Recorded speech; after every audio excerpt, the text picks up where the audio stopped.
সুন্নাত শুধু নয় বকরি চড়াতে যাওয়া, আর সুন্নাত হলো পাথরের আঘাত খাওয়া। ঠিক না ঠিক?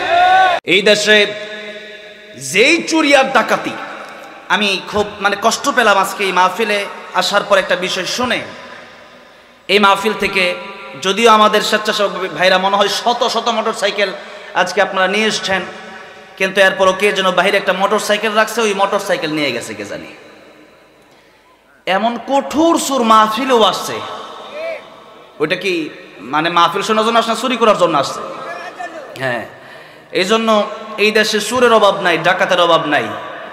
এই যে মোটর সাইকেলটা আজকে চুরি করলো, আজকে যদি আমার দেশে এই আইন থাকতো যে কোরআনের আইন আছে, আস-সারিকু ওয়াস-সারিকাতু ফাকতাউ আইদিয়াহুমা, চোর চুরি করলে তার হাত কেটে দাও, তাহলে এই স্বৈরাচার হাসিনা বাংলার জনগণের কোটি কোটি টাকা নিয়ে দিল্লি পালাতে পারতো না। এই দেশের হাজার হাজার এমপিরা বাংলাদেশের জনগণের কোটি কোটি টাকা দিয়ে কানাডায় বেগম পাড়া বানাতে পারতো না। এই জন্য আল্লাহর কোরআন আইন সংসদে চালু করার জন্য এই দেশে ঐক্যবদ্ধ হইয়া আল্লাহর কোরআন, আমরা আল্লাহর কোরআন রাজ কায়েম করতে রাজি আছি। কারা কারা হাত তুলে আল্লাহকে দেখায় লিল্লাহি তাকবীর, লিল্লাহি তাকবীর।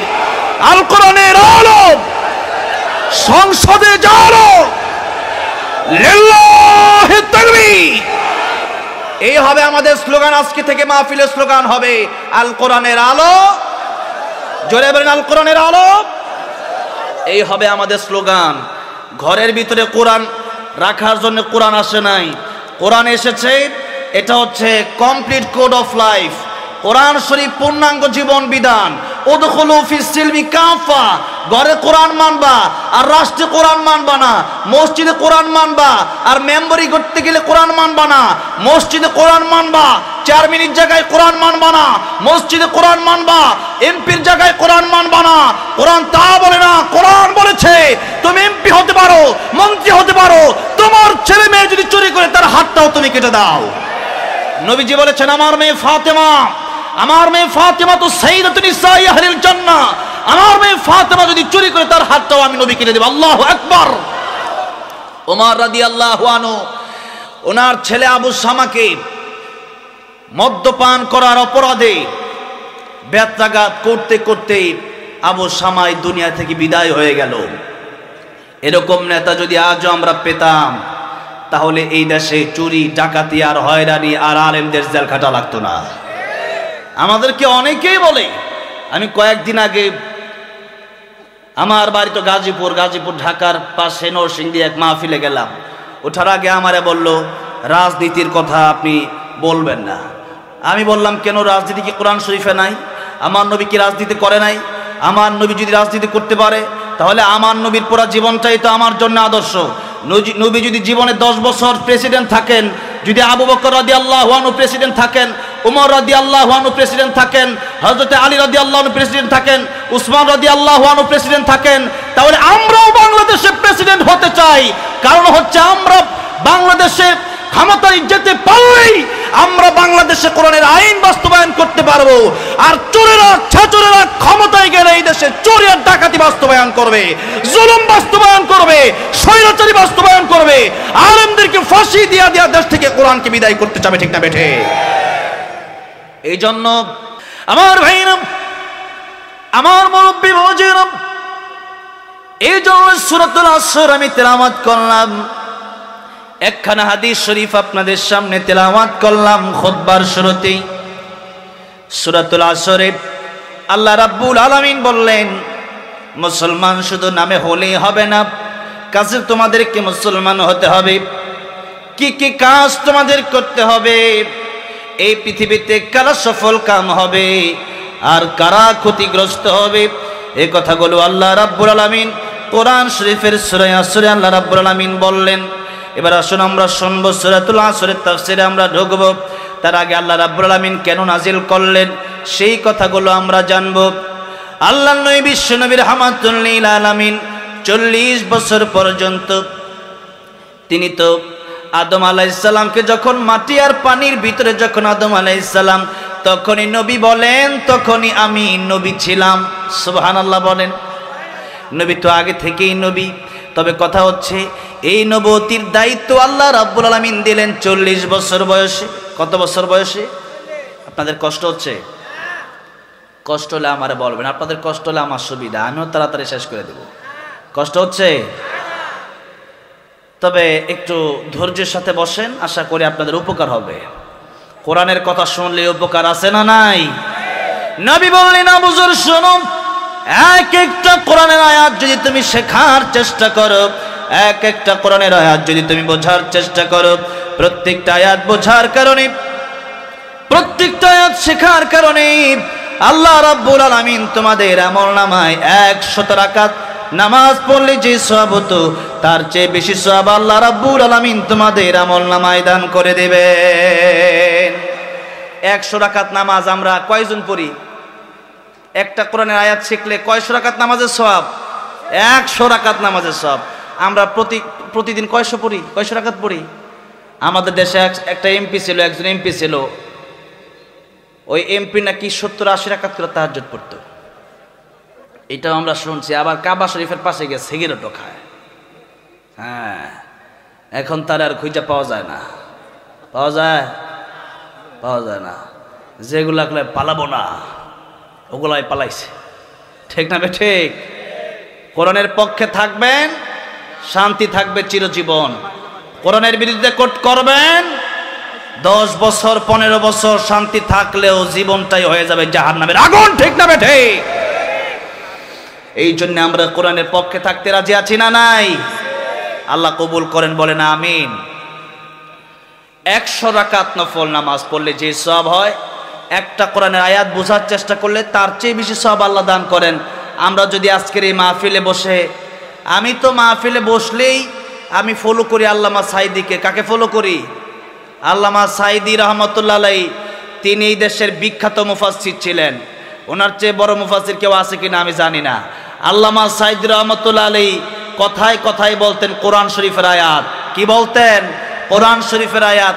আজকে আমার দেশে বক্তা আছে কিন্তু কোরআনের আয়াত নাই।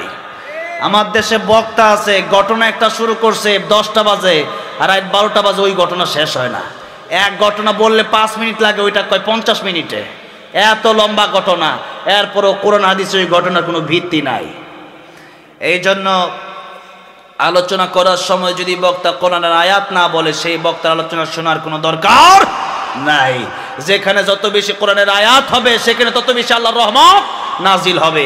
এই জন্য আমরা বক্তাকে আগেই বলে দেব যে আপনি কোরআনের আয়াত বেশি বেশি বলবেন। কোরআনের আয়াত বললে সেখানে আল্লাহর রহমত নাজিল হতে থাকে। যত বেশি কোরআনের আয়াত বলা যায় ততই সওয়াব। প্রত্যেকটা হরফে কমপক্ষে 10টা করে সওয়াব। আর এক একটা আয়াত বুঝার চেষ্টা করলে 100 রাকাত নফল নামাজ পড়ার চাইতে বেশি সওয়াব। খালি সওয়াব আর সওয়াব, সওয়াব আর সওয়াব। যদি বলা হতো যে এখানে আসলে 5000 করে টাকা দেওয়া হবে, তাহলে দেখতেন একজনও উঠতো না, লোকের অভাব হতো না। 5000 করে টাকা, বুঝতেছেন তো? বুঝে আসতেছে?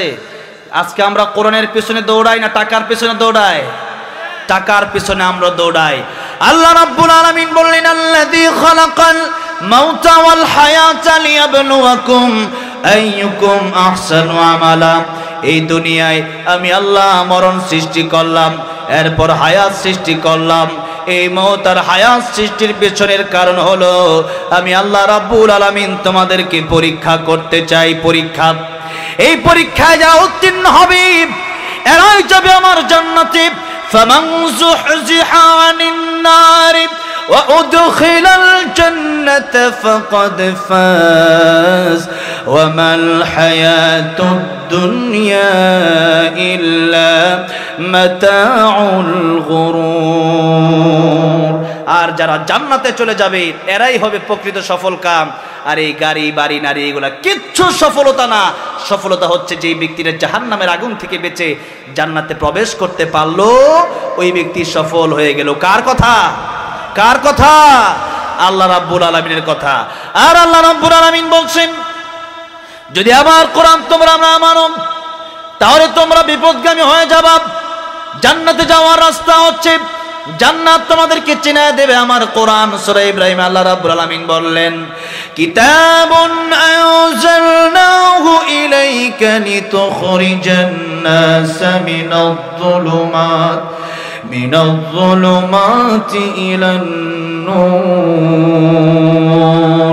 আল্লাহর কোরআন যদি তোমরা মেনে নাও, বুঝে নাও, তাহলে তোমাদেরকে কোরআন অন্ধকারের পথ থেকে, জাহান্নামের পথ থেকে বের করে তোমাদেরকে জান্নাতের রাস্তা পর্যন্ত পৌঁছায় দিবে। আল্লাহর কোরআন পৌঁছায় দিবে। আল্লাহর কোরআন মানে হচ্ছে আমার আল্লাহর কথা। আল্লাহর কোরআন মানে কি? আল্লাহর কথা। আল্লাহর কথার চেয়ে সত্য কথা কারো আছে? ওয়ামান আসদাকু মিনাল্লাহি কিলা। আল্লাহর কথার চেয়ে সত্য কথা আর কার আছে? এই জন্য আল্লাহর কোরআন যদি আমরা মেনে নেই তবেই জান্নাতে যাওয়া সম্ভব।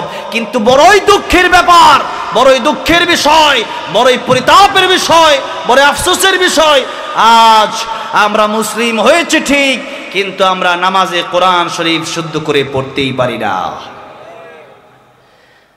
আমার কথা যদি আপনার কাছে ভালো না লাগে, আমার কিচ্ছু করার নাই। আমার কথা যদি আপনার গায়ে লাগে, আমার কিচ্ছু করার নাই। আমার কথা যদি এরকম হয়ে যায় যে আপনি মনে করতেছেন এই কথা আমার শোনার দরকার নাই, আপনি চলে যেতে পারেন। তবে কথা হচ্ছে আল্লাহর নবীকে বলেন, ফাযাক্কির ইন্নামা আনতা মুযাক্কির লাস্তা আলাইহিম বিমুসাইতির। ওগো নবী, আপনি কোরআনের দাওয়াত, কোরআনের কথা মানুষকে বলতে থাকেন। আপনি উপদেশকারী। কোরআনের কথা দিয়ে মানুষ ভালো হবে, জেল দিয়ে, জুলুম দিয়ে মানুষকে ভালো বানানো যায় না। ইতিপূর্বে আমরা লক্ষ্য করেছি এই দেশে অসংখ্য চোর যাদেরকে নিয়ে যাওয়া হয়েছে জেলে, এরা জেলে যাওয়ার পর ডাকাত হয়ে বের হয়ে এসছে। ঠিক না? ঠিক। কিন্তু আল্লাহর কোরআন যারা শিখতে পেরেছে, আল্লামা সাঈদী তাফসীর শুনে দেশের অসংখ্য মানুষ কোরআনের তারা নামাজি হয়ে গেছে, ইসলামের পথে চলে আসছে। মিজানুর রহমান আজহারীর কথা শুনে দেশের অসংখ্য মানুষ কোরআনের পথে চলে আসছে, আল্লাহর পথে চলে আসছে। তাবলিগ দাওয়াত তাবলিগ করে এই দেশে তাবলিগে গিয়ে কোরআন বোঝে অসংখ্য ডাকাত আল্লাহর ওলি হয়ে গেছে। যেরকম ঠিক না ঠিক? এই জন্য সব সমস্যার সমাধান, দুনিয়াতে শান্তি, পরকালে চির মুক্তি আছে আল্লাহর কোরআনে। কোথায় আছে? আল্লাহর কোরআনে। ওমর রাদিয়াল্লাহু আনহু এত বড় কাট্টা কাফের ছিলেন, নবীকে যাচ্ছেন হত্যা করার জন্য।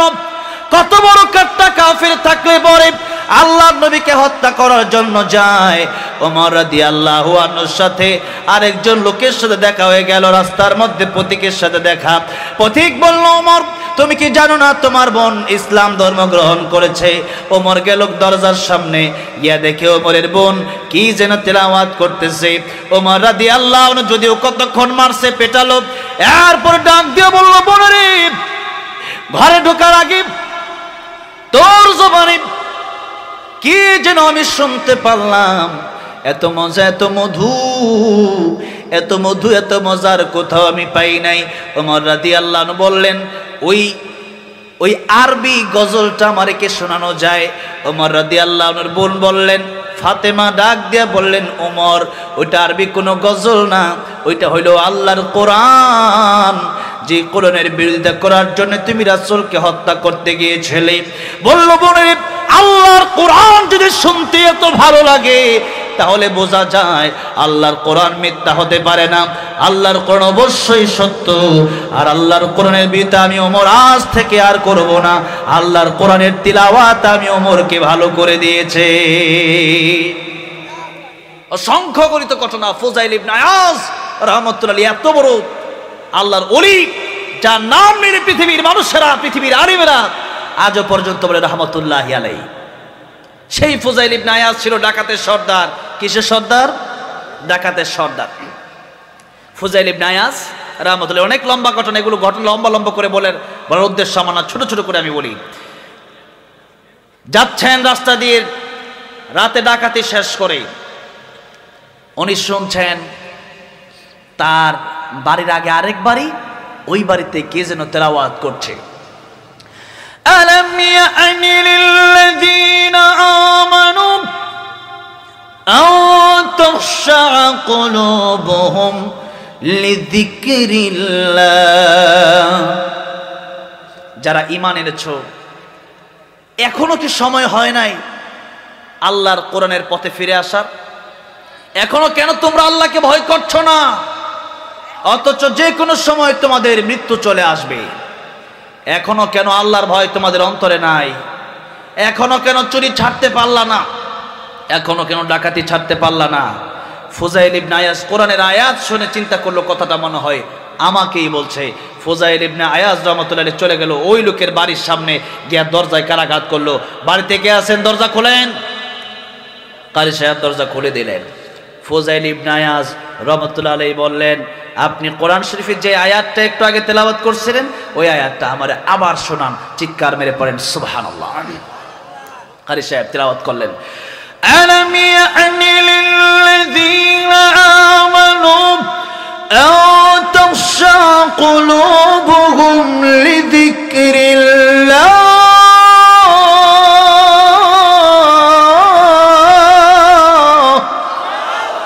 কোরআন তেলাওয়াত করছেন কারি সাহেব, আর তাকায় দেখছেন ফুজাইল ইবনে আয়াজের চোখ দিয়ে ঝর্ণার মতো অঝরে পানি ঝরছে। আল্লাহু আকবার। ফুজাইল ইবনে আয়াজ বলেন, কারি সাহেব, জীবনে মানুষ অনেক কথার মাধ্যমে আমাকে বুঝাইছে, কিন্তু বুঝি নাই। আল্লাহর কোরআনের একটি মাত্র আয়াত শুনে আমার অন্তর পরিবর্তন হয়ে গেছে। আপনি আপনার সাথে এই মুহূর্তে আমি ওয়াদা করছি, আর জীবনে কোনোদিন আমি ডাকাতি করব না। এই মুহূর্ত থেকে আমি আল্লাহর গোলাম হয়ে গেলাম। যেরকম আল্লাহু আকবার। আল্লাহর এমন বিশ্ববিখ্যাত ওলি হয়ে গিয়েছিলেন তিনি কোরআন শরীফের কেবলমাত্র একটা আয়াত শুনে। কয়টা আয়াত শুনে? একটা আয়াত শুনে। এই জন্যে আমরা সব সময় সফলতা খুঁজবো কোরআনের কাছে। কার কাছে? কার কাছে? কোরআনের কাছে। সমাধান চাও যদি জীবনে মরণে, ফিরে যাও খুঁজে নাও, চোখ রাখো কোরআনে। ফিরে যাও খুঁজে নাও, চোখ রাখো কোরআনে। পরে গজলটা পারেন? এই ঝিনাইদহ শিল্পী ছিলেন আইনউদ্দিন আল আজাদ রহমতুল্লাহ আলাইহি, গাড়ি অ্যাক্সিডেন্ট করে মারা গেছে,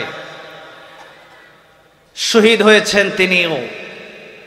আমরা এই দেশের হত্যাকারীদেরকে আমরা চিনতে পারি না। আমি বলেছিলাম যে আমি লিখেছিলাম, আল্লামা সাইদি তুমি মরণে শহীদ হয়েছো, তুমি এটাই জানি। আমার একজন এমপি জিজ্ঞাসা করলো, সাইদি শহীদ হয়েছে মানে? আমি বললাম, আপনি জানেন না? বলে, উনি তো মারা গেছে হসপিটালে। আমি বললাম, আপনি জেনেও যদি না জেনে না বুঝার, আপনি যদি বুঝেও না বুঝার ভান ধরেন, আপনারা জাগাবে কে? আপনি ঘুমায় আছেন, আপনারা ডাক দিলে তো আপনি উঠবেন, কিন্তু ঘুমের ভান ধরলে ডাক দিলে কেউ উঠবে নাকি? আপনি আমার জিজ্ঞাসা করলেন তিনি শহীদ হয়েছে কেমনে? আপনারা কি জানেন না ইনজেকশনের সাথে বিষ দিয়ে আল্লামা সাইদিকে শহীদ করে দেওয়া হয়েছে? এই দেশে মানুষকে পরিকল্পনা মাফিক শহীদ করে দেওয়া হয়েছে। আইনউদ্দিন আল আজাদ রহমতুল্লাহর ব্যাপারে এমন কথাই আসছে, আমরা শুনেছি। চাক চাপা দিয়া এখনো মানুষের বিরুদ্ধাচারণ করা হচ্ছে।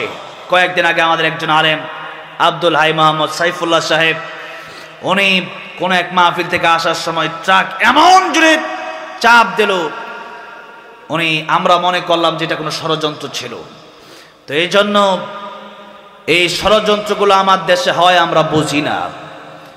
ষড়যন্ত্রের কালো হাত আমাদের ভেঙে দেওয়ার জন্যই রাজনীতির দরকার আছে।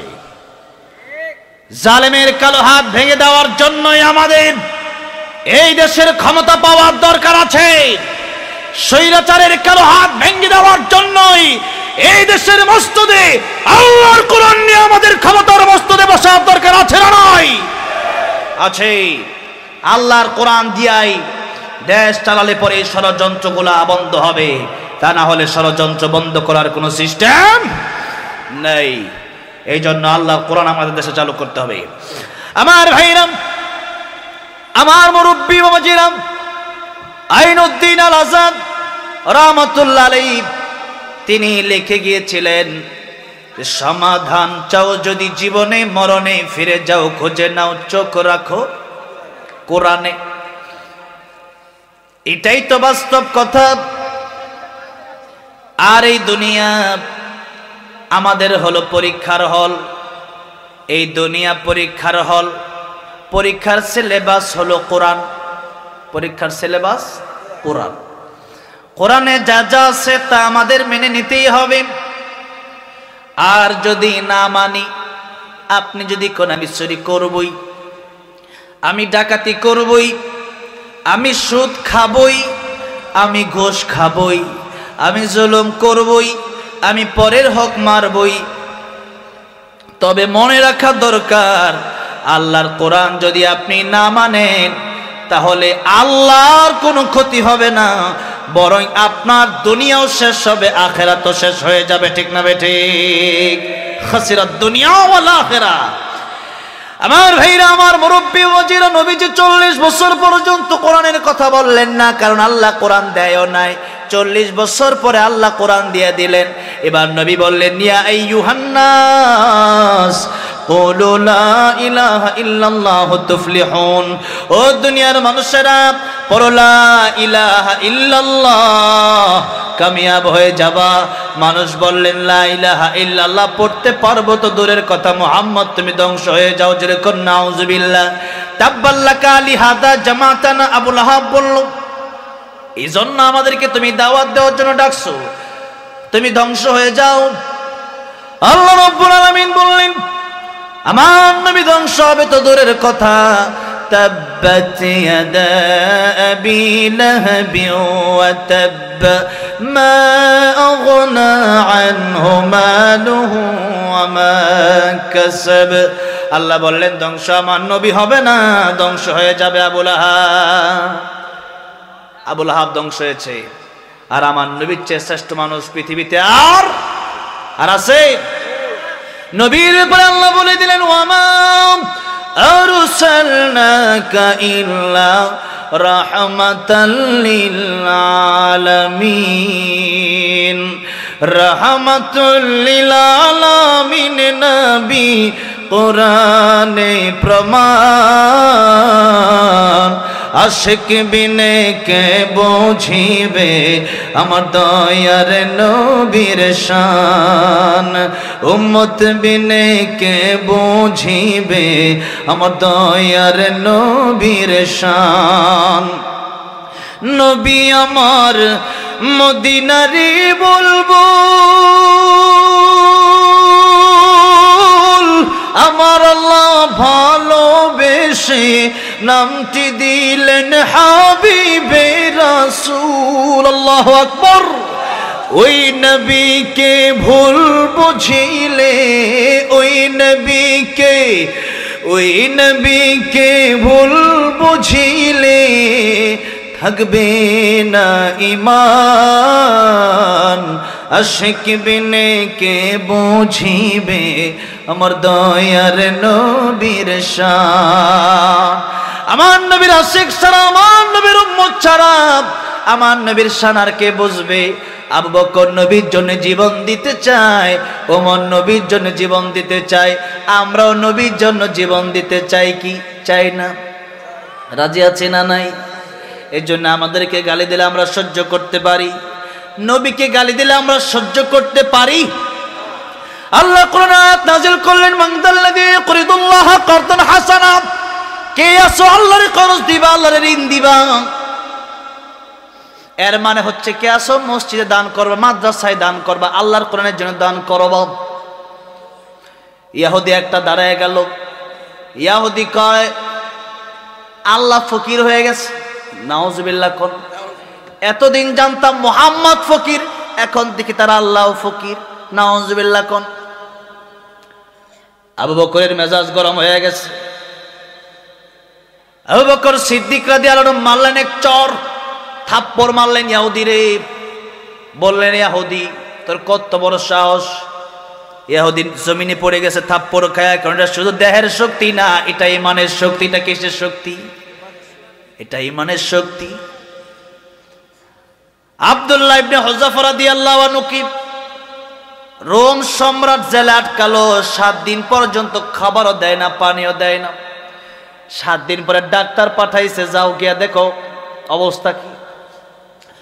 ডাক্তার গিয়া দেখে লোকটা মনে হয় মরেই যাবে, শেষ। এসে বলল, রোম সম্রাট লোকটা মরেই যাবে। বলল, ঠিক আছে, তারা খাবার দিয়া দাও। দিবা শুকরের গোস্ত আর দিবা মদ। হালাল না হারাম? কি হারাম। দিল তার সামনে শুকরের গোশত আর মদ।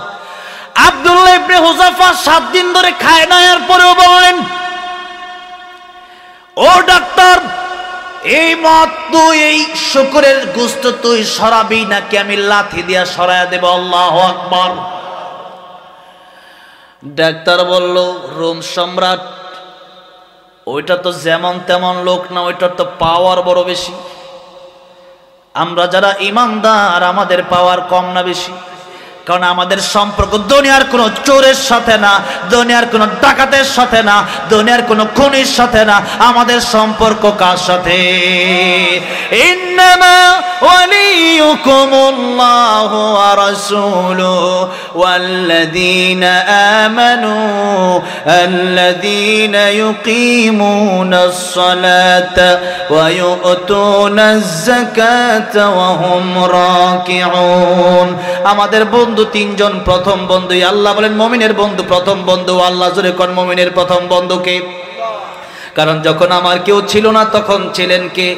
আবার যখন কবরে কেউ রবে না তখন রবেন কে? তখন কে রবেন? ওই সময় বাপ মা ভাই বোন কবরে কেউ যাবে? কেউ যাবে না, কেউ যাবে না। সেদিন আমাদের বন্ধু হয়ে যাবে কে? আল্লাহ বলেন 1 নম্বর ইন্নামা ওয়ালিয়ুকুমুল্লাহ, 1 নম্বরে তোমাদের বন্ধু হবে আমি আল্লাহ। 2 নম্বরে তোমাদের বন্ধু হবে আল্লাহ রাসূল। 3 নম্বরে মুমিনের বন্ধু হবে আরেকজন মুমিন। মুমিনের বন্ধু কোনোদিন খ্রিস্টান, বেঈমান, ইহুদি হতে পারে। সে মনোনীত ধর্মই হচ্ছে ইসলাম। আর যা যেটা মানুষে যা মনে চাই বানাতে পারে। যেমন পৃথিবীতে সবচেয়ে ছোট দেশের নাম আপনারা জানেন? জানেন? সিল্যান্ড। কি সিল্যান্ড? ওই দেশটা হচ্ছে, এটা আপনারা সার্চ দিবেন পৃথিবীর সবচেয়ে ছোট দেশ, তাহলে আপনারা পেয়ে যাবেন ইউটিউবে। ওই দেশটা হচ্ছে দুইটা পিলারের উপরে একটা ছাদ আছে, ওইটা একটা দেশ। ওইটা আমি চিন্তা করলাম ওইটা আবার দেশ হয় কেমনে? পরে দেখলাম ওই একটা পরিবার আছে, ওইটা তারা মিলে একটা দেশ বানায় ফেলছে। ওই দেশের টাকাও আছে, ব্যাংকও আছে, ওই দেশের পতাকাও আছে, একটা হেলিকপ্টার আছে, ওইটা দিয়েই নামে আর যায়। আমি বললাম আল্লাহ, এখন কোনো দেশ তারা স্বীকৃতি দেয় না, ওকে আমি নিজে নিজেই একটা দেশ। না আপনি যদি আপনার ঘরে বানালেন যে এটা আমি বাংলাদেশ বাদ দিয়ে এটা একটা দেশ বানাইলাম, তারপর মাথায় সমস্ত বানাতে পারেন, ঠিক না? ঠিক। এখন তারা দেশ বানাইছে সিল্যান্ড। এই সিল্যান্ড এটা হচ্ছে পৃথিবীর সবচেয়ে ছোট দেশ। একটা ঘর, একটা বিল্ডিং এর মতো আর কি জায়গা, ওইটাই হচ্ছে একটা দেশ। 1 কিলো না আরো কম। এই জন্য আপনি মন চাইলেই যে ধর্ম বলেন, আল্লাহ বলেন না এগুলো ধর্ম না, ধর্ম একটাই ইসলাম। ধর্ম একটাই ইসলাম। আমার ভাইরা, আমার মুরব্বী মজিরাম, এবার আসুন আব্দুল্লাহ ইবনে হুযাফা রাদিয়াল্লাহু আনহু ডাক দিয়ে বললেন, রোমের কুকুর, ধর্ম তো ইসলাম ছাড়া আর কিছু নাই, তো ধর্ম আমি মানতে পারবো না। রোম সম্রাট বলল, তেলে তোমারে ভাজবো। বললাম, আমরা তেলে ভেজে শহীদ করে দিতে পারো। আমরা মুসলমানরা জানি যে আমাদের এই জীবন জীবন নয়, আরো জীবন আছে। এই জীবন নিয়ে যাবে সেই জীবনের কাছে। দুনিয়ার জীবন এটা তো শেষ হয়ে যাবে।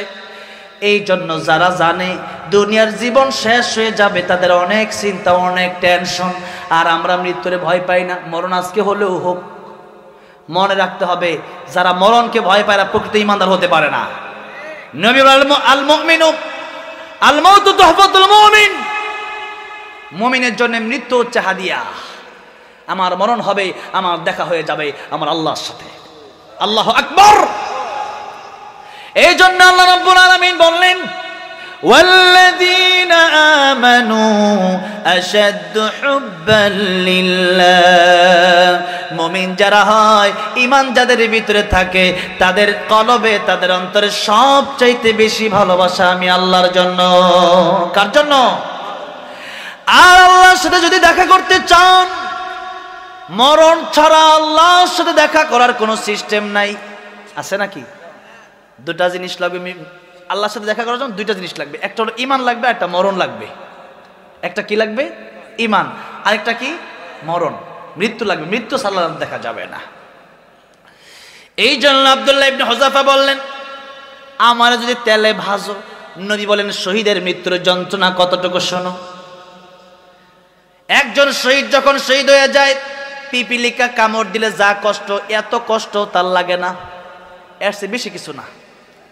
কিন্তু একটা সাধারণ মৃত্যু যদি হয়, আর যদি সে যদি ফাসেক হয়, গুনাহগার হয়, বেঈমান হয়, তওবা না করে মরে, একটা বকরির চামড়া টেনে টেনে, জীবন্ত বকরির চামড়া টেনে ছিঁড়লে যত কষ্ট, এর চেয়ে বেশি কষ্ট মৃত্যু যন্ত্রণা। নাউযুবিল্লাহ বলেন, কত কষ্ট। আর সেই কষ্ট দূর হয়ে যাবে যদি শহীদ হতে পারি।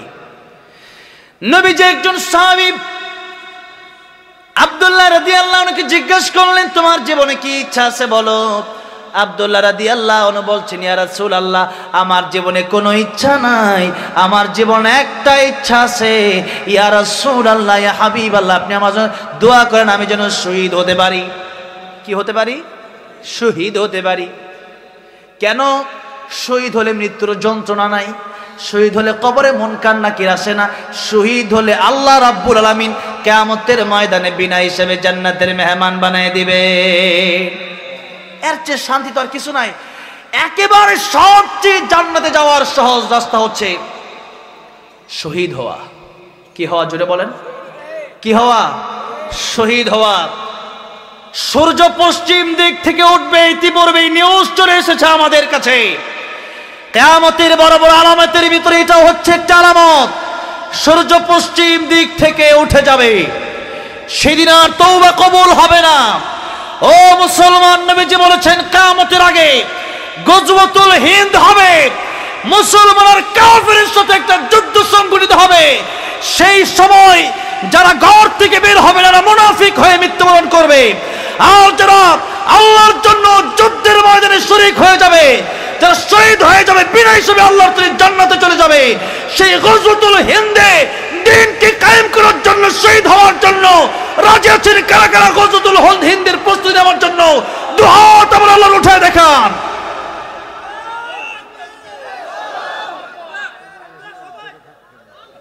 এত আস্তে বললে হবে না, জোরে সমান লিল্লাহি তাকবীর, লিল্লাহি তাকবীর, লিল্লাহি তাকবীর। আল কোরআনের আলোক বিশ্বের মুসলিম আল্লাহ কবুল করুন, বলে আমিন। আমাদের এক হয়ে যেতে হবে, আমাদের এক হয়ে যেতে হবে। গজওয়াতুল হিন্দ যখন শুরু হয়ে যাবে, এই খুব শীঘ্রই, আমার তো মনে হয় খুব শীঘ্রই, কত শীঘ্রই এটা আমি বলতে পারছি না, মনে হয় আমাদের শরীক হওয়া লাগবে, আমাদের শরীক হওয়া লাগবে গজওয়াতুল হিন্দে। সেখানে কাফের আর মুসলমানদের যুদ্ধ শুরু হয়ে যাবে। সেদিন ইসলাম কায়েম হয়ে যাবে পৃথিবীতে। এরপরে ঈসা আলাইহিস সালাম আসবেন, ইমাম মেহেদী আসবেন।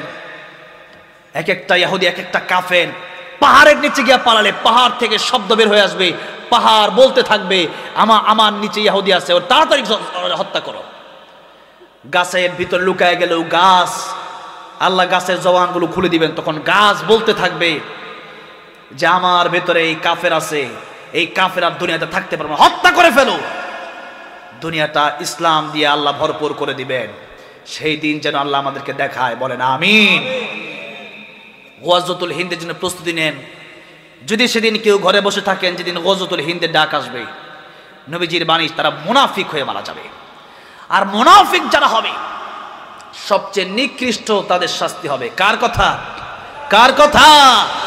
আল্লাহ রাব্বুল আলামিন বললেন, ইন্নাল মুনাফিকিনা ফিদ দারকিল আসফালি মিনান নার ওয়া লান তাজিদ লাহুম নাসীরা। কিয়ামতের ময়দানে যত মানুষের শাস্তি হবে, জাহান্নামের সবচেয়ে তলদেশে কঠিন আযাব, কঠিন শাস্তি হবে মুনাফিকদের। আর কিয়ামতের ময়দানে আল্লাহ বলেন, নবী, তার জন্য ওয়ালাং তাজিদ লাহুম নাসীরা, কোন সাহায্যকারী আপনি কিয়ামতের দিন খুঁজে পাবেন না। এই জন্য আমরা মুনাফিক হয়ে মরতে চাই না ইমানদার হয়ে মরতে চাই? কি হয়ে মরতে চাই? এই জন্য কবি বলেছেন, ঈমানের পথে অবিচল থেকে আমার মরণ যেন হয়। বলেন আমিন। ঈমানের পথে অটল অবিচল থাকার জন্য সবসময় দোয়া করবেন। আরেকজন মুমিনের চিন্তা এটাই হবে, আল্লাহ যেন ঈমানের সাথে আমারে মৃত্যু দেয়। কারণ ঈমান এখন আছে, মৃত্যুর সময় যদি ঈমান না থাকে, এই ঈমানের কোনো দাম আল্লাহর কাছে নাই। এই জন্য আল্লাহর কাছে দোয়া করছি, আল্লাহ আজকের মাহফিলে যারা আসলো প্রত্যেককেই ঈমানের সাথে আল্লাহ তোমার ওলি বানায় তুমি কবরে নিয়ে জুড়ে জুড়ে বলেন আমিন। আপনাদের কষ্ট হচ্ছে অনেক, ক্লান্ত হয়ে যাচ্ছেন, চলবে আর কিছুক্ষণ চালাবো? আল্লাহ কবুল করেন, বলেন আমিন। আমার ভাইরা, আমার মুরব্বী মজিরা ইমানদার, সেই ইমানদারের কথা বলছিলাম। আব্দুল্লাহ ইবনে হুযাফা বললেন তেলে বেগুনে জ্বালায় দিতে পারো, 7 দিন ধরে খায় না, তাতে কি হয়েছে? আমার দেহের শক্তি কমতে পারে কিন্তু আমার ইমানের শক্তি কমতে পারে না। আবু বকর সিদ্দিক রাদিয়াল্লাহু আনহু ওদিকে থাপ্পড় মারলেন, ওটা কি দেহের শক্তি না ইমানের শক্তি? ইমানের শক্তি। কারণ ইহুদি গালি দিছে কারে? আল্লাহর ইহুদি গালি দিছে নবীকে। আবু বকর সিদ্দিক রাদিয়াল্লাহু আনহু চিন্তা করলেন আরেকটা থাপ্পড় আমি তারে দেব। ইহুদি আর মাথা উঠায় না, ওই যে এইভাবে রাখছে। আবু বকর কয় ঠিক আছে, মাথা যেহেতু উঠায় না আমি চলে যাই বাড়িতে। আবু বকর সিদ্দিক চলে গেলেন বাড়িতে। ওইদিকে ইহুদি বিচার নিয়ে গেছে নবীজির কাছে। চুরি চুরি আবার সিনাজুরি, একটা কথা আছে আমাদের দেশে, চুরি চুরি আবার সিনাজুরি। দেখবেন এদেশে চুরি করলে সুরও দেখবেন অনেক সময় পরে ধরা খায়, আগে বলে চুরি করছে কেন রে, আজকে খবর আছে তার, অনেক জোরে জোরে কথা কয়, পরে দেখা যায় ওটাই সুর। এমন হয় কি হয় না? অনেক সময় এরকম হয়। সুরের মন পুলিশ পুলিশ। এবার ইহুদি গেছে নবীর কাছে বিচার নিয়ে, ইয়া রাসূলুল্লাহ ইয়া হাবিবাল্লাহ, আবু বকর আমার থাপ্পড় দিছে। নবী কয় আরহাম উম্মতি বি উম্মতি আবু বকর। আবু বকরের মনটা হইল নরম। নবী বলেছেন আবু বকরের মনটা নরম না, মনে হয় ওমর থাপ্পড় দিয়েছে, কারণ ওমর হইল গরম। আসাদুহুম ফি আমরিল্লাহি ওমর, ওমর হইল গরম। আর আরহাম উম্মতি বি উম্মতি আবু বকর, আবু বকর হইল নরম। আবু বকর তোমার থাপ্পড়টা দেয় নাই, মনে হয় ওমর দিছে।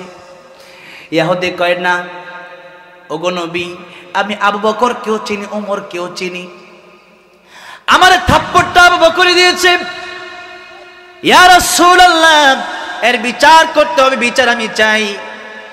নবীজি দেখলেন আবু বকর সিদ্দিক রাদিয়াল্লাহু আনহু আসতেছেন। আবু বকর সিদ্দিক রাদিয়াল্লাহু আনহু এসেই বললেন ইয়া রাসূলুল্লাহ ইয়া হাবিবাল্লাহ, আপনি আমার অনুমতি দেন, তারে আরেকটা থাপ্পড় আমি দেব। আল্লাহু আকবার। আমার নবী অবাক হয়ে গেলেন, কি কয়, বলে কি? আবু বকর এত নরম, আমি তো এতক্ষণ বিশ্বাসই করি নাই যে আবু বকর তারে থাপ্পড় মারছে, আর আবু বকরের নামে বিচার আসছে। এখন দেখি বলতেছে হুজুর অনুমতি দেন, আরেকটা দেই, মানে আগে একটা দিছে, আরেকটা মানে আগে একটা দিছে। নবীজি ডাক দিয়ে বলেন আবু বকর, একটা থাপ্পড় তুমি তার মানে আগেই দিয়েছো।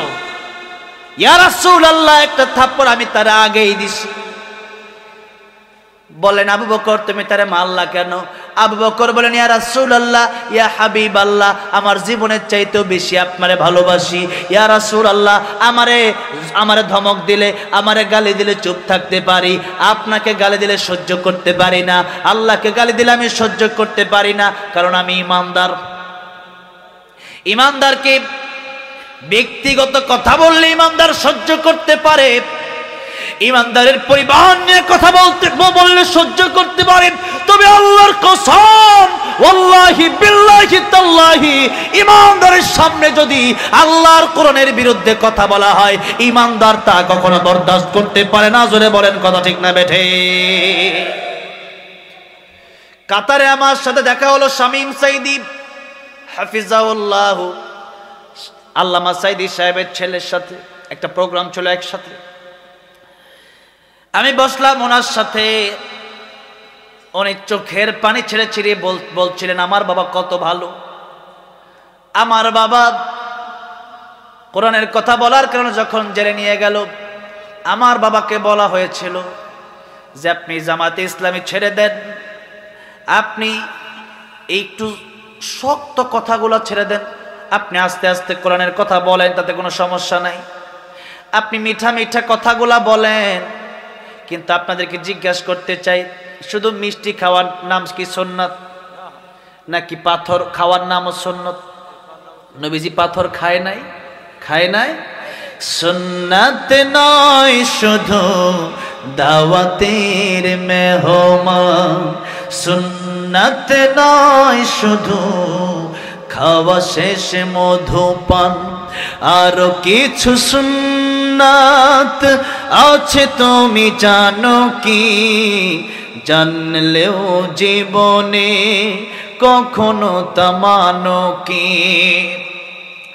সুন্নাত শুধু নয় বকরি চড়াতে যাওয়া, আর সুন্নাত হলো পাথরের আঘাত খাওয়া। ঠিক না ঠিক? মুহাব্বতে তার খালিদ মোরালি আবু বকরের মতো পাশে থাকো কি? আর কিছু সুন্নাত আছে তুমি জানো কি? জানলেও জীবনে কখনো তা মানো কি? ঠিক না বেঠে? এই জন্য সুন্নাত শুধু মিষ্টি খাবারের নাম নয়, সুন্নাত হলো আল্লাহ রাব্বুল আলামিনের জন্য, আল্লাহর কোরআনের জন্য, নবীর ইজ্জতের জন্য নিজের জীবনটা দিয়ে দেওয়া, এটাও হচ্ছে নবীর সুন্নাত।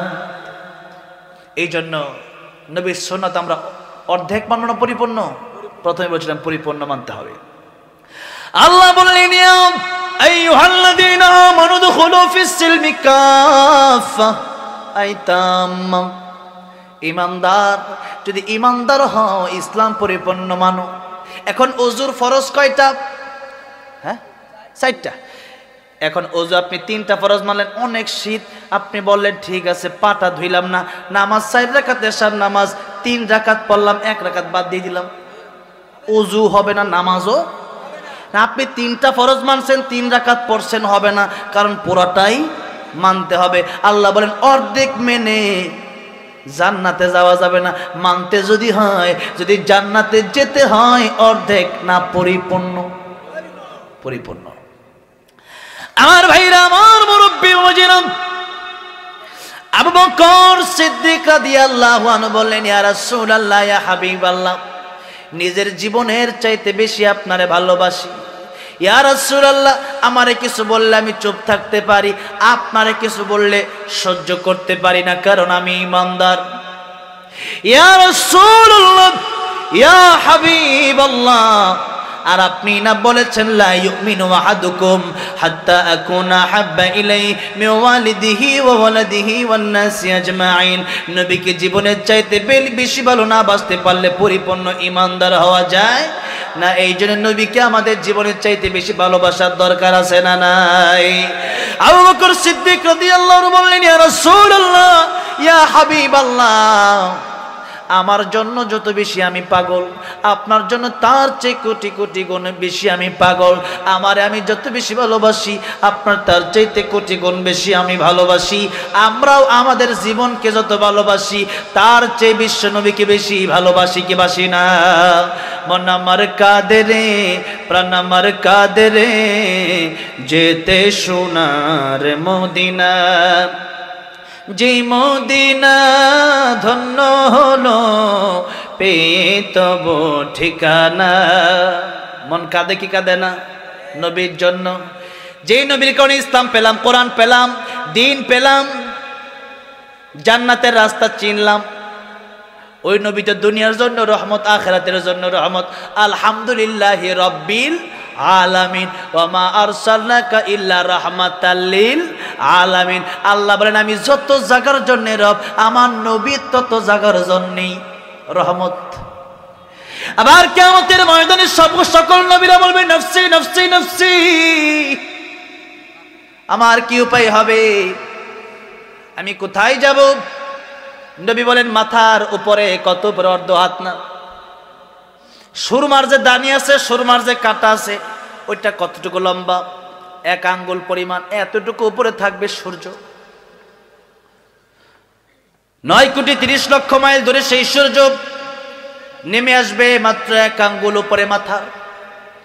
নিচে থাকবে জমিন, তামার জমিন। ফিলিস্তিনের ময়দান থেকে শুরু হয়ে যাবে কিয়ামতের ময়দান, এটাও কিয়ামতের ময়দানই হবে। মাটি থাকবে না, আটলান্টিক মহাসাগর, বঙ্গোপমহাসাগর, আরব মহাসাগর সব আল্লাহ রাব্বুল আলামিন ভরাট করে দেবেন।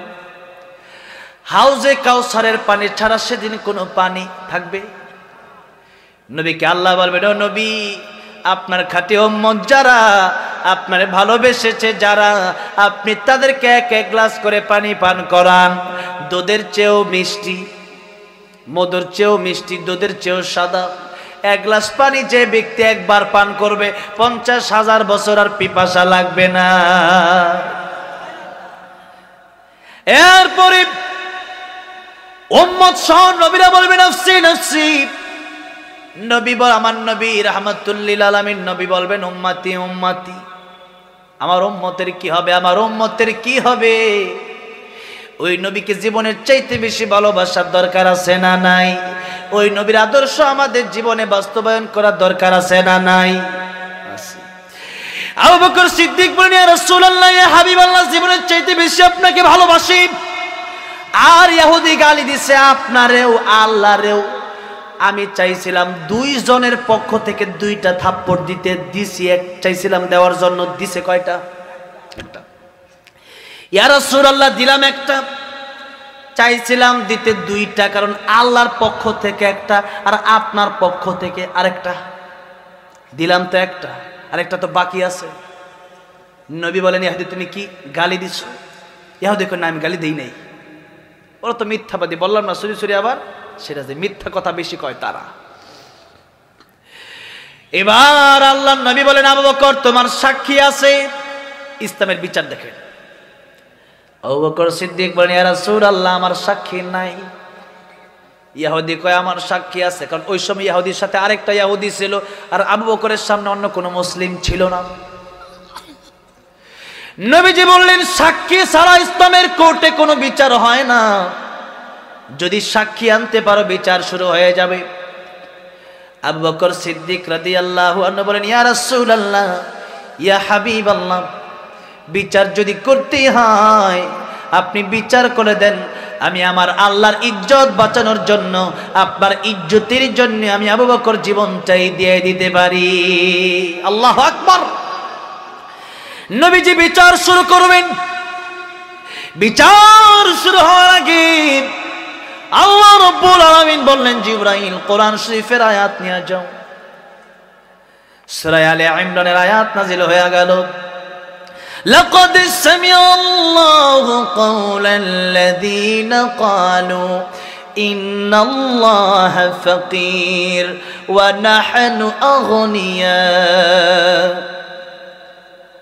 ও জিবরাইল, আমার রাসূলকে তুমি কোরআন আয়াতটা নাযিল করে বলে দিবা, এই যে ইহুদি ও যে বলেছে আল্লাহ ফকির, আল্লাহ গরিব আর আমরা ধনী, তাহলে এই কথা বলার কারণে তুমি বলে দিবা যে এই কথা দুনিয়ার কোনো মানুষ শুনতে না পারে, তবে ইহুদির কথাটা আমি আল্লাহ নিজ কানে শুনেছি। আল্লাহু আকবার।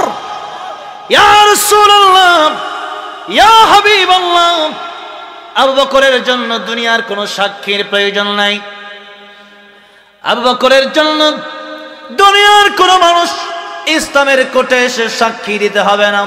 আমার আল্লাহ রাব্বুল আলামিন আবু বকরের পক্ষে সাক্ষী দিতে গিয়া আল্লাহর কোরআনের আয়াত আল্লাহ রাব্বুল আলামিন নাজিল করে দিয়েছে। আল্লাহর সাক্ষী যখন হয়ে গেল, আর কারো সাক্ষীর দরকার আছে? আর কারো সাক্ষী দরকার নেই। আমার ভাইরা, আমার মুরব্বী বাবাজিরা, বলতেছিলাম আবু বকর সিদ্দিক রাদিয়াল্লাহু আনহু তিনি নবীকে এত ভালোবাসলেন কেন? তিনি নবীকে চিনলেন, যার জন্য নবীর জন্য জীবনটাই দিয়ে দিতে চাইলেন। আর আবুল আহাব নবীকে চিনল না, যার কারণে আবুল আহাব পাথর নিয়ে আসছে নবীকে মারার জন্য। নাউজুবিল্লাহ। আল্লাহ বললেন, আবুল আহাব তুই ধ্বংস হয়ে যাবি, আমার নবী ধ্বংস হবে না। আমার নবী রাহমাতুল লিল আলামিন, তাব্বাত ইয়াদা আবি লাহাবি ওয়া তাব, মা আগনা আনহু মালুহু ওয়া মা কাসাব, সায়াসলা নারান যাতা লাহাবি ওয়া ইমরাআতুহু হাম্মালাতাল হাতাব ফি জিদিহা হাবলুম মিন মাসাদ। আবু লাহাব দুনিয়াতেও ধ্বংস, আখিরাতেও ধ্বংস। আবু লাহাবের মাল সম্পদ, আবু লাহাবের স্ত্রী উম্মে জামিলও ধ্বংস। উম্মে জামিলও নবীর বিরুদ্ধে আসছিল। আর আবু লাহাবের 2 পুত্র ছিল, তারাও নবীর বিরুদ্ধে আসছিল। আল্লাহ বলেন নবীর বিরুদ্ধে যারাই আসবে, কোরআনের বিরুদ্ধে যারাই আসবে তারাই ধ্বংস হয়ে যাবে, আর কোরআনের পক্ষে যারাই থাকবে ইন্নাল আবরারা লাফি নাঈম, তারাই ভালো থাকবে। কে বলেছেন? আল্লাহ বলেছেন তারাই নিয়ামতের ভিতরে ডুবে থাকবেন। ওয়া ইন্নাল ফুজ্জারা লাফি জাহিম, আর যারা পাপাচার তারা থাকবে জাহান্নামে। দুনিয়াতে টাকা থাকতে পারে, শান্তি থাকবে না, দুনিয়াতে ক্ষমতা থাকবে, শান্তি থাকবে না, আর পরকালে জাহান্নামের আগুনের তো কোনো কথাই। এই জন্য শুন, আল্লাহ নবীর বিরুদ্ধে শুরু হয়ে গেল কখন? যখন নবী আল্লাহ দাওয়াত দিলেন, যখন নবী কোরআনের কথা বললেন। এবার নবীজির বিরুদ্ধে লেগে গেল আবু লাহাব, আবু জাহেল, উম্মে জামিল, উতবা, শাইবা, ওয়ালিদ ইবনে মুগিরা। নবীকে বললেন ঠিক আছে, কোরআনের দাওয়াত যদি তুমি দাও, তোমার যদি ভালো লাগে, একটা কাজ করো, কোরআনের দাওয়াতটা শুধু বন্ধ করে দাও, তুমি নামাজ, রোজা, হজ, যাকাত এগুলাও করো, আর আমরা যে মূর্তিকে পূজা করি লাত, মানাত, উজ্জাকে তুমিও কিছুদিন পূজা করো। সম্ভব? সম্ভব? আল্লাহ রাব্বুল আলামিন বললেন কুল ইয়া আইয়ুহাল কাফিরুন লা আ'বুদু মা তা'বুদুন। আল্লাহ বললেন ও নবী, কাফিরদেরকে আপনি জানা দেন তাদের ধর্ম তাদের, আমাদের ধর্ম আমাদের, যার কারণে এই ধর্ম যার যার, উৎসব সবার, এ কথার কোনো ভিত্তি নাই। আমি যদি কবিতা এরকম একটা বানাই, বিয়া যার যার, বউ সবার, কেউ রাজি হবে? এই কবিতার কোনো ভিত্তি নাই। কবিতা যদি বলতে হয়, গান যদি বলতে হয়, গজল যদি বলতে হয়, তার একটা অর্থ থাকার দরকার আছে না নাই? যেরকম আমি লিখেছি আল্লামা সাইদি, তুমি মরণি শহীদ হয়েছো, তুমি এটাই জানি, এটা একটা মিনিংস আছে, এটা একটা অর্থ আছে। তার মানে আল্লাহ বলেছেন লা তাকুলু লিমান ইউকতালু ফি সাবিলিল্লাহি আমওয়াত, যারা আমার রাস্তায় শহীদ হয়ে যায় তাদেরকে তোমরা মৃত বলবা না, তারা শহীদ, এরা জীবন্ত, তারা কবরে আসে, তাদের মৃত্যুর সাথে সাথে তাদের আত্মাকে আমি আল্লাহ রাব্বুল আমিন সবুজ পাখি বানায়া জান্নাতের ভিতরে উড়াই আর খাবার দেই। বাল আহইয়াউন ইনদা রাব্বিহিম ইরযাকুন, তারা জীবিত, আল্লাহু আকবার, এবং তাদেরকে রিজিক দেওয়া হয়। সুতরাং আমি সেই কোরআন আয়াতের দিকে লক্ষ্য করে আরো অসংখ্য দলিল, প্রত্যেকটা আমি যে গানগুলো লিখেছি গানের অনেক দলিল আছে। দলিল ছাড়া তো গান লেখা যাবে না, দলিল ছাড়া তো কবিতা বানানো যাবে না। তাহলে মূর্খের বাচ্চারা কিসের কবি? ওইটা যে ব্যক্তি কবিতা বানালো ধর্ম যার যার, উৎসব সবার, একটা মূর্খ। আন্তাজি কবিতার কোন দাম? আরেকটা কবিতা আছে, হাত টিমা টিম টিম, তারা মাঠে পারে ডিম, তাদের খাড়া দুইটা শিং। কবে মাঠে ডিম পারছে খাড়া শিং? এগুলো হইলো কবিতার, এগুলো মূর্খতা, ঠিক না বে ঠিক? এই জন্য আমি যদি বলি বিয়া যার যার, বউ সবার হবে না, ক্ষেত যার যার, ফসল সবার হবে, কেন হবে না? এর নিয়ম নাই, এটা সিস্টেম নাই। আল্লাহ রাব্বুল আলামিন বললেন ইসলাম যারা মানবে তাদের ধর্ম শুধু ইসলামের ধর্মই হবে, হিন্দুর ধর্মে হিন্দুর পূজায় কোনো মুসলমান যেতে পারবে না। আপনি যদি কোন আমি যাব, আমি কবিতা মানি, তো তুমি কবিতা মানো, তোমার কোরআনের দরকার নাই, থাকো জাহান্নামে, আমার আল্লাহর কি? আল্লাহ নবী বললেন যার সাথে যার মহাব্বত তার সাথে তার কিয়ামত। মহাব্বত যদি তোমার হিন্দুর সাথে হয়, ঠিক আছে, তুমি হিন্দুর সাথে যাইও জাহান্নামে। মহাব্বত যদি খ্রিস্টানের সাথে হয়, তুমি যাইও খ্রিস্টানের সাথে জাহান্নামে। তা তো রাজি না। তো রাজি না হলে কোরআন মেনে নেন, এছাড়া জান্নাতে যাওয়ার কোনো বিকল্প রাস্তা নাই। এবার নবীজি বললেন তোমাদের ধর্ম আমি মানতে পারবো না। এবার নবীজিকে লোভ দেখানো হলো যে কাজ করো, ঠিক আছে, আমাদের ধর্ম মানার দরকার নাই, তুমি যে ধর্ম ওইটাই মানো, কিন্তু আমাদেরকে এগুলো দাওয়াত দিও না। নবী বললেন দাওয়াত থেকে আমি পিছপা হব না। এবার নবীকে বললেন বাড়ি গাড়ি নারী ক্ষমতা কি লাগবে? নবী কই কিচ্ছু লাগবে না, আল্লাহুল মাওলা ফালাহুল কুল। আপনি আল্লাহর প্রেমে পাগল হন, আল্লাহ দুনিয়া আপনার পায়ে ঢেলে দেবেন, অটোমেটিক দুনিয়া আপনার পিছনে পিছনে ঘুরবেন। আপনি টাকার পিছনে ঘুরবেন, টাকা পাবেন না। আল্লাহর পেছনে ঘোরেন, টাকা আপনার পায়ের তলায় আসবে।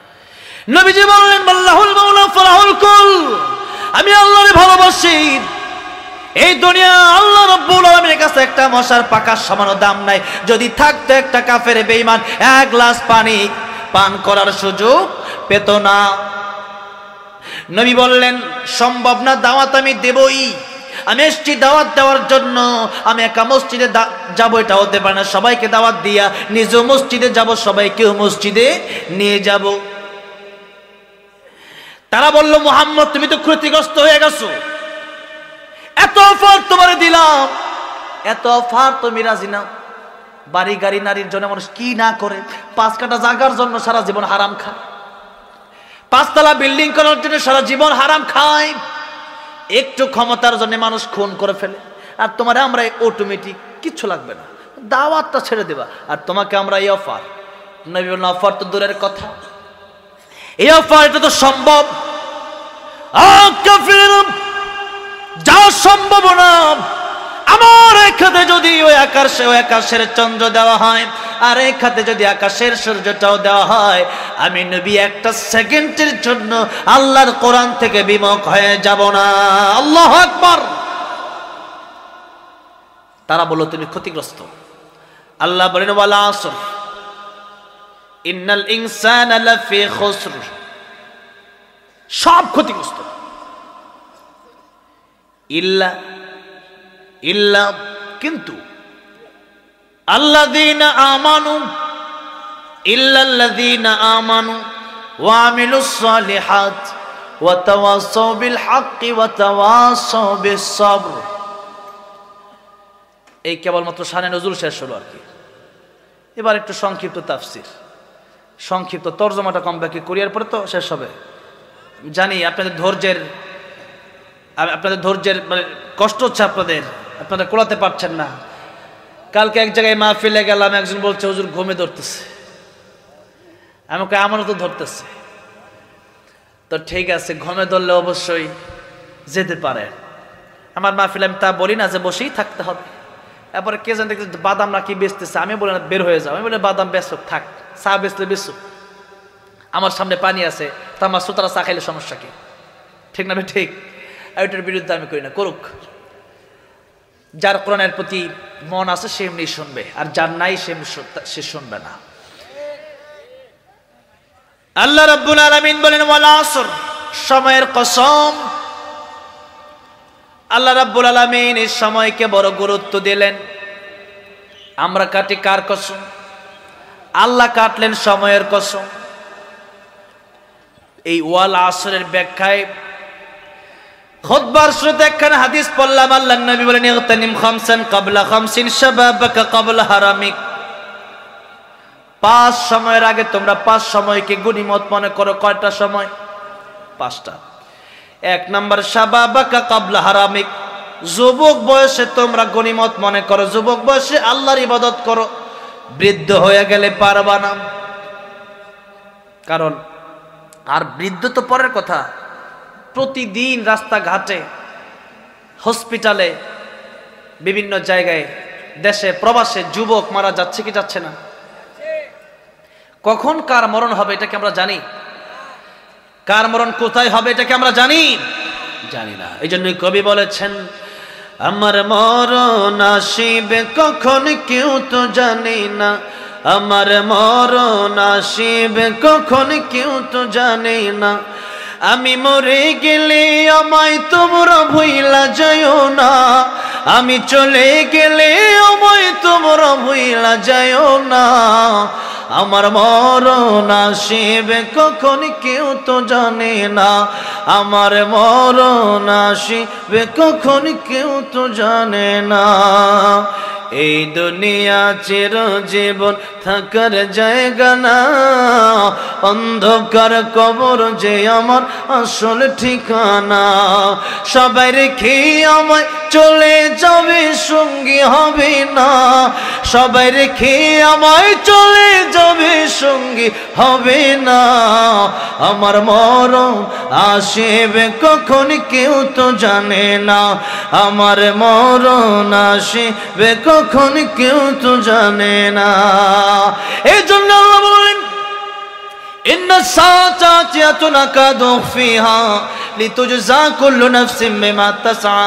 সূরা তাহা আল্লাহ বললেন, মৃত্যু আমি আল্লাহ গোপন রেখে দিয়েছি। কি রেখে দিয়েছি? গোপন রেখে দিয়েছি। কার মরণ কোথায় হবে, কখন হবে, কেউ জানে না। কারণ হলো মৃত্যুর প্রস্তুতি যেন ব্যক্তি 24 ঘন্টা নিয়ে রাখে। আর যদি বলা হয় আপনি 50 বছর বাঁচবেন, 49 বছর আপনার জীবন আপনি গুনাহ করে কাটাবেন, মিজানের পাল্লায় যখন মাপা হবে দেখবে 1 বছরের আমল আছে আর 49 বছর গুনাহ আছে। মিজানের পাল্লা হালকা হয়ে গেলে, গুনার পাল্লা ভারী হয়ে গেলে জাহান্নামে যাওয়া লাগবে। আপনি নেক আমল করবেন না। এই জন্য আল্লাহ মৃত্যুর কারণ আমাদেরকে জানালেন না। আরেকটা কারণ হচ্ছে দুনিয়ার নিজাম পরিবর্তন হয়ে যাবে। এই দুনিয়ায় আপনি চলাফেরা করেন, বাস আসতেছে, হরেন দিচ্ছে, আপনি সরে গেলেন কেন? আমি যদি বাসের নিচে পড়ে যাই আমি মরে যাব। কিন্তু আপনি যদি জানেন 2026 সালে আমার মৃত্যু হবে, বাস আসবে, ট্রাক আসবে, পুলিশ বলবে ওই দিকে যাও, আপনি বলবেন আমার উপরে চাক্কা উঠায় দাও, উঠায় দাও, যাও গা। কেন? যে আমি তো মরবো না, আমার মরণ তো 2026 সালে। তো আল্লাহ মৃত্যুর কথা জানালেন না, কারণ দুনিয়ার নিজাম, দুনিয়ার সিস্টেম ঠিক থাকবে না। বাস যাবে, যেতে পারবে না, লোক দাঁড়ায় থাকবে, যে আমার তো মরণই হবে না, তো চাকা চলে যাক আমার উপর দিয়ে, আমি তো মরবো না। হ্যাঁ, দুনিয়ার নিজাম ঠিক থাকবে না। এই জন্য আল্লাহ মরণের কথা জানালেন না। আল্লাহ রাব্বুল আলামিন বলেন, ইদা জাআজালুহুম লা ইস্তাখিরুনা সাআতাও ওয়া লা ইস্তাকদিমুন। মৃত্যুর সময় যখন হয়ে যাবে, 1 সেকেন্ড আগেও না পরেও না। মরণের সময় হয়ে গেলে মালাকুল মউত সাথে সাথে তোমার কাছে চলে যাবে। 1 মিনিট সময় তোমার দেওয়া হবে না। সুতরাং এই দুনিয়ায় আজ আছি কাল নাই, নাই নাই। আখিরাতের চিন্তা আমার আপনার ভিতরে নাই, কবরের চিন্তা আমার আপনার ভিতরে নাই। অথচ আপনি চিন্তা করেন আখিরাত অনেক দূরে। না না, আখিরাত অনেক দূরে না, বরং এখন যদি আপনি মরে যান তাহলে হতে পারে ফজরের পরে আপনার জানাজা হয়ে যাবে। নবী বলেন মানুষকে দাফন করার পরে 40 কদম মানুষ হেঁটে যেতে যতক্ষণ সময় লাগে, এতক্ষণ সময়ের ভিতরে আল্লাহ তার ভিতরে আবার রূহ দিয়া দেয়। সে উঠে, তাকে উঠে 2 জন ফেরেশতা তাকে উঠায় বসায়। আর কবরের উপর দিয়া মানুষ যে হাঁটতেছে জমিনে, ওই হাঁটার শব্দ কবরের ভিতর থেকে ব্যক্তি শুনতে পায়। এরপরে জিজ্ঞেস করা হয়, মার রব্বুকা ওয়া মান দীনুকা ওয়া মান হাদার রাজুল আল্লাযী বুইসা ফীকুম। কিসে চাকরি করতে, কয় টাকা বেতন পেতে, কয়টা বাড়ি, কয়টা গাড়ি, কত টাকার মালিক, তা জিজ্ঞেস করা হবে না। বলা হবে রবকে রবের পরিচয় দাও, দিন কি দিনের পরিচয় দাও। আমার নবীকে দেখায় বলা হবে চিনো। যারা প্রকৃত উম্মত তারা তো দুনিয়াতে নবীকে স্বপ্নেই দেখে, সুবহানাল্লাহ, দেখেই চিনবে। বলবে এটা তো আমার প্যারা নবী, যে নবীকে জীবনের চাইতে বেশি ভালোবাসতাম। আল্লাহ বলবেন ঠিক আছে, এবার তার আরামের ঘুম ঘুমাইতে দাও। মিনিমাম 40,000 বছর এক একজন কবরবাসী ঘুমাবে, কেউ ঘুম ডিস্টার্ব করবে না। 40,000 বছর মিনিমাম। এরপরে ইসরাফিল আলাইহিস সালাম সিংহায় ফুৎকার দিবে। এরপরে সে বলবে কে আমার ঘুম ভাঙালো? আল্লাহ বলবেন সেই ওয়াদা আমার সত্য হয়েছে আজকে। আমি যে বলেছিলাম কিয়ামতের দিন আমি আল্লাহ কায়েম করব, শেষ বিচারের দিন, এরপরে আর কোনো দিন নাই। এরপরে জান্নাত জাহান্নাম, ফারিকুন ফিল জান্নাতি ওয়া ফারিকুন ফিস সাইর। আজকে তোমরা 2 দলে বিভক্ত হয়ে যাও। কি একটা আওয়ামী লীগ আর একটা বিএনপি নাকি? ফারিকুন ফিল জান্নাহ, একদল ডান দিকে জান্নাতে চলে যাও, ও ফারিকুন ফিস সাইর, আরেক দল জাহান্নামে চলে যাও। দুনিয়াতে কোন দল কর্তা তা দেখার টাইম নাই। কোরআন মানছো কিনা, সুন্নাহ মানছো কিনা, আমি আল্লাহকে ভালো লাগছে কিনা, আমি আল্লাহর দ্বীন মানছো কিনা, নবীর আদর্শ তোমার ভিতরে ছিল কিনা। যদি থাকে, ইয়া আইয়াতুহান নাফসুল মুতমাইন্না ইরজিই ইলা রাব্বিকি রাদিয়াতাম মারদিয়া ফাদখুলি ফি ইবাদি ওয়াদখুলি জান্নাতি। আল্লাহু আকবার। আমি তোমার প্রতি খুশি, চলে যাও জান্নাতে, তুমি আমার প্রিয় বান্দা, চলে যাও জান্নাতে।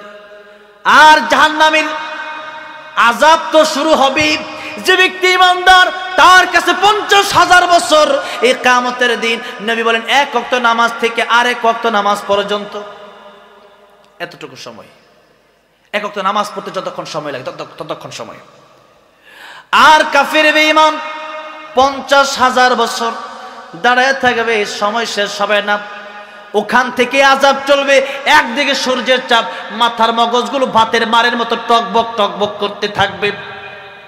ওদিকে নিচে গরম, আরেকদিকে বাম হাতে আমল নামা সোজা দেওয়া হবে না, বরং পেছন দিক দিয়ে ড্রিল মেশিন ছিদ্র করে এরপরে হাত আনা হবে, এরপরে হাতের ভিতরে আমল নামা দেওয়া হবে। ইকরা কিতাবাক কাফা বিনাফসিকা আল-ইয়াওমা আলাইকা হাসিবা فمن يعمل مثقال ذرة خيرا يره ومن يعمل مثقال ذرة شرا يره। দেখবে যা করছে অল্প, এত অল্প, কলার একটা সুগলা ফেলছিল ওইটাও দেখবে, একজন মানুষকে পানি পান করাইছিল ওইটাও দেখতে পারবে, সব দেখতে পারবে। সে অবাক হয়ে যাবে, একটা ছোট আমল আমার বাদ যায় নাই। আমি যে ঘুমের ভিতরে স্বপ্ন দেখছিলাম ওইটাও এখানে লেখা। এটা কেমন কিতাব, এটা কেমন কিতাব। সেদিন মানুষ আফসোস করে বলবে, আমি যদি মানুষ না হয়ে কুকুর হতাম তাও তো ভালো ছিল, মানুষ না হয়ে যদি শুকর হতাম ভালো ছিল, মানুষ না যদি গরু হইতাম ভালো ছিল। জব করতো দুনিয়াতে, আমারটা শেষ ছিল, জাহান্নাম আমার ভোগ করা লাগতো না। আমার ভাইরা, আমার মুরব্বী বাবাজিরা, এই জন্য খেতে চিন্তা করেন, বয়সের কোনো হিসাব নাই, আর কখন মরবেন, আর 20 বছর পরে ভালো হব, এই চিন্তা করে কোনো লাভ নাই। আগামী রমজানে ভালো হব, আগামী শুক্রবারে ভালো হব, বিয়ের পরে ভালো হব না। আপনি বিয়ে করবেন তার গ্যারান্টি আছে, আপনি রমজান মাস পর্যন্ত বাঁচবেন সেই গ্যারান্টি আছে। নবীজি নিজেও দোয়া করে, আল্লাহুম্মা বারিক লানা ফি রজব ওয়া শাবান ওয়া বাল্লিগনা রমাদান। আল্লাহ আপনি আমার হায়াত বাড়ায় দেন। নবীজি নিজ দোয়া করতেছে, আর আপনার তো গ্যারান্টি নেই। নবীজি বলেন, ও সাহাবীরা, আমার কাছে মালাকুল মউত যদি আসে, অনুমতি নেওয়ার প্রয়োজন আছে, আছে না? আছে, আছে। মালাকুল মউত যখন এসেছিলেন তখন মালাকুল মউত দরজার বাইরে দাঁড়িয়েছিলেন। নবীজি বিছনায় শোয়া, নবীর প্রচন্ড জ্বর, ঘরের বাইরে থেকে সালাম দিচ্ছিলেন, আসসালামু আলাইকা ইয়া রাসূলুল্লাহ। নবীজি বলেন, ফাতেমা, ঘরের বাইরে কে যেন সালাম দিয়ে একটু দেখো। দরজা খুলে দেখে এত বড়, যার মাথা আকাশে, যার পা জমিনে। ফাতেমা রাদিয়াল্লাহু আনহা বলেন, আব্বা, ও বাবা, এমন লোক আমি জীবনে দেখি নাই, এটা কেমন লোক আপনারা সালাম দেয়, এটা কে? নবী বলেন, এটা মালাকুল মউত, দুনিয়ার সব সৎকর্তনকারী চলে এসেছে। তার মানে অনুমতি দিছে। বললেন, ফাতেমা অনুমতি দিব না, আপনাকে নিয়ে যেতে আসছে। নবী বলেন, ফাতেমা, আমি অনুমতি না দিলে সে আসবে না ঠিক, কিন্তু আমি নবী অনুমতি দিয়ে দিলাম, তারা আসতে বলো। নবী যে অনুমতি দিয়েছে, এরপরে আসছে, এরপরে এসে শুধু জান কবজ করে নাই, এসে বলি, ইয়া রাসূলুল্লাহ, আপনি যদি বলেন আপনার জান কবজ করব, আর না বললে আপনাকে আল্লাহ হায়াত দিবে। নবী বলেন, হাত্তা ইয়াতিয়ানি জিবরাইল, জিবরাইল আসার আগ পর্যন্ত তুমি অপেক্ষা করো। সুবহানাল্লাহ। জিবরাইল আসলেন, ইয়া রাসূলুল্লাহ, ইয়া হাবিবাল্লাহ, কি জন্য ডেকেছেন? ও জিবরাইল, আমি যাব না, থাকবো, লম্বা ঘটনা। জিবরাইল বলে, এই দুনিয়া কষ্টের জায়গা, আর পরকাল হলো আপনার জন্য। আমার আল্লাহ রাব্বুল আলামিনের সাথে দেখা হবে, জান্নাতে যাবেন, এটা আসল জায়গা। আর আল্লাহ আগে বলেছেন, ইন্নাকা মাইয়িতুন ওয়া ইন্নাহুম মাইয়িতুন, কুল্লু মান আলাইহা ফান ওয়া ইয়াবকা ওয়াজহু রাব্বিকা যুল জালালি ওয়াল ইকরাম, কুল্লু নাফসিন যায়িকাতুল মাউত সুম্মা ইলাইনা তুরজাউন। কত আয়াত বলবো। আল্লাহ আগে বলেছেন, সবারই মৃত্যুবরণ করা লাগবে, এমনকি মালাকুল মউত আজরাইলেরও জান কবজ হবে, এমনকি মৃত্যুরও মৃত্যু হবে। সুবহানাল্লাহ। মরবে না একজন, তিনি কে? আল্লাহ। এবার বলেন ইয়া রাসূলুল্লাহ, ইয়া হাবিবাল্লাহ, যাওয়াই লাগবে আপনার, আজ নয় কাল। অনেক লম্বা ঘটনার মাঝখানে ঘটেছে, এগুলা বললে ঘন্টার পর ঘন্টা যাবে। নবী বললেন, শেষ মুহূর্তে নবী বললেন, মালাকুল মউত এবার আমার জান কবজ করো। অনুমতি দিয়েছেন, যখন জান কবজ করা শুরু হলো তখন। এরপর নবীজি সাহাবায়ে কেরামদেরকে কি বলছেন শুনেন। নবীজি বলছেন, সাহাবীরা শোনো, আমি নবী, আমার কাছে মালাকুল মউত আজরাইল আসতে অনুমতি লাগবে। এরপরেও আমি নবী ডান দিকে সালাম ফিরায়া বাম দিকে সালাম ফেরাবো, এর গ্যারান্টি আমি নবীও দিতে পারবো না। নবী যদি এই গ্যারান্টি না দিতে পারেন, আমি আপনি দিতে পারবো? তাহলে বোঝা গেল যে আর 10-20 বছর বাঁচবো, 30 বছর বাঁচবো, রমজানে ভালো হবো, বিয়ে করার পর ভালো হবো, এগুলো ফালতু কথা, এগুলো কথার কোনো ভিত্তি নাই। তাই আল্লাহ বলেন, তোমরা 24 ঘন্টা ওয়াল টাইম তোমরা মৃত্যুর জন্য প্রস্তুতি নিয়ে থাকো। যে কোনো সময় মালাকুল মউত চলে যাবে, যে কোনো সময়, যে কোনো সময়। এটাই মালাকুল মউত চলে গেলে, মৃত্যুর গড়গড়া শুরু হয়ে গেলে আর তওবা কবুল হবে না। 2টার সময় আসে গেলে আর তওবা কবুল হবে না।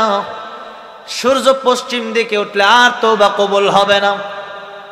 আর যদি মৃত্যুর যন্ত্রণা শুরু হয়ে যায়, তখন আর তওবা কবুল হবে না। এই জন্য সময় যেহেতু আছে, এখনো পশ্চিম দিক থেকে সূর্য উঠে নাই, আর আমাদেরও মৃত্যুর যন্ত্রণা শুরু হয় নাই। এখন তওবা করার সুযোগ আছে না নাই? তওবা তাহলে কখন করবেন? এখনই করবেন, এখনই করতে হবে। রাজি আছি না নাই? আমরা তওবা করে বাড়িতে যাব, বলি ইনশাআল্লাহ।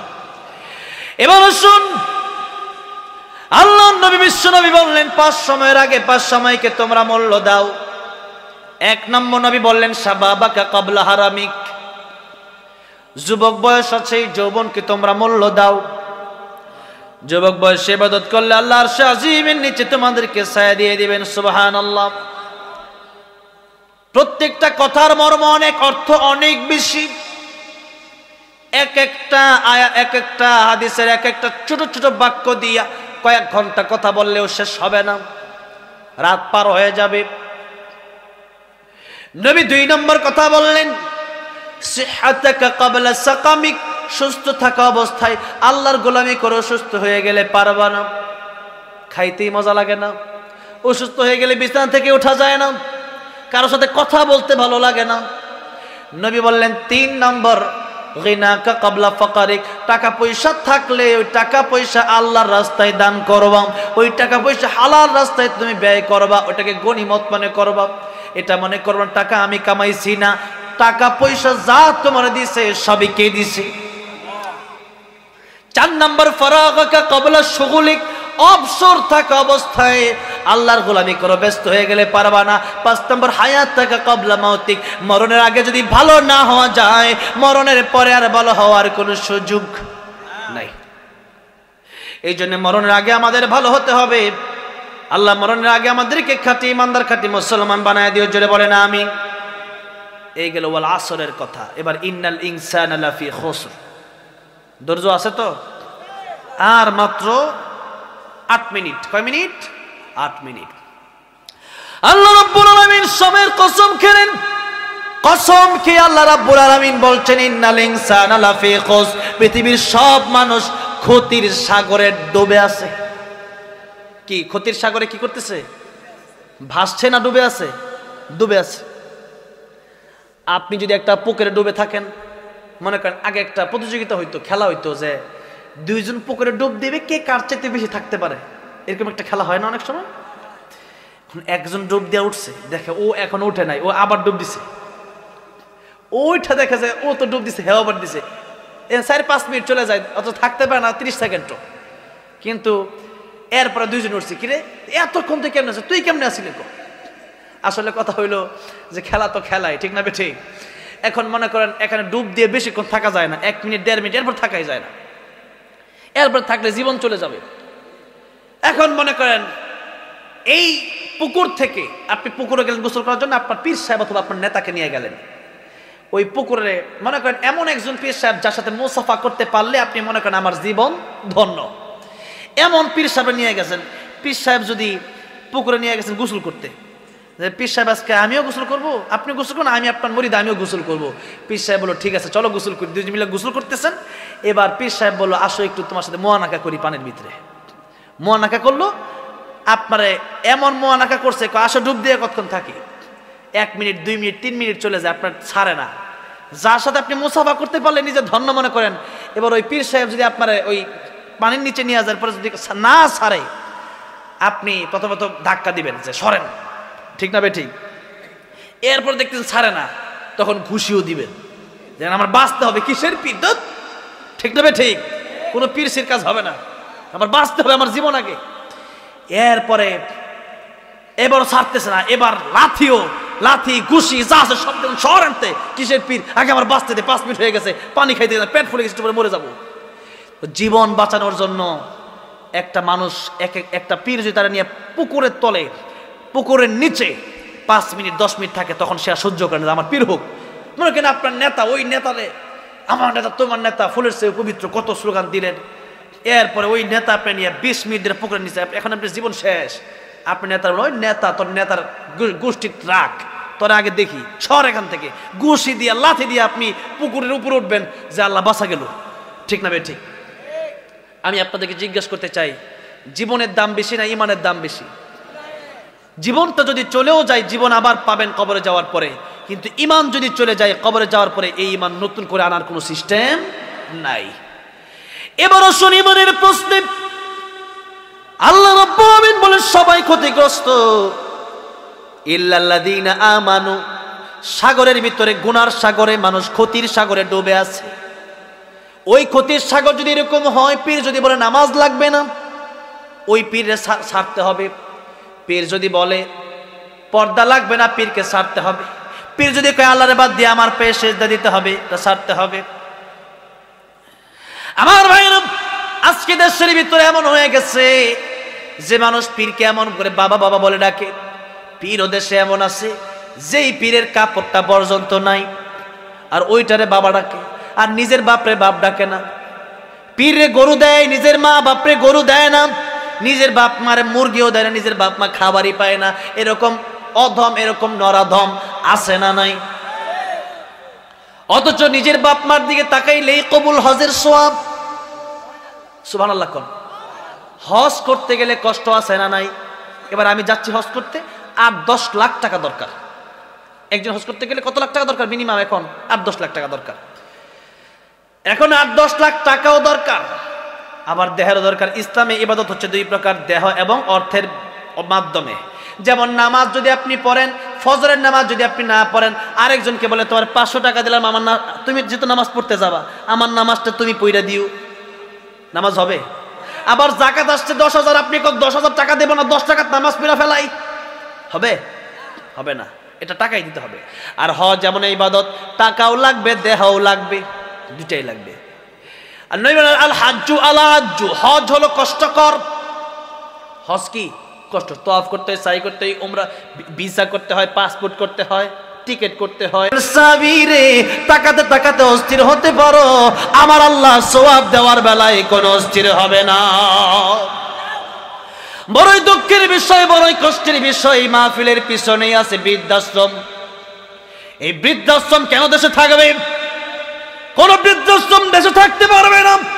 কোরআন যদি আপনি আপনার ছেলেকে না শিখান, আপনার ছেলেকে যদি আপনি নামাজি না বানান, এই সন্তানই আপনাকে বৃদ্ধাশ্রমে রেখে আসতে পারে। আল্লাহর কোরআন যদি ভিতরে থাকে, যে ব্যক্তি নামাজি হয়ে যাবে, যে ব্যক্তি আল্লাহরে চিনবে, ওই ব্যক্তি জানবে ওয়া কাদা রাব্বুকা আল্লা তা'বুদু ইল্লা ইয়াহু ওয়া বিল ওয়ালিদাইনি ইহসানা। আল্লাহর ইবাদতের পরে মা বাবার খেদমতের দরকার আছে না নাই?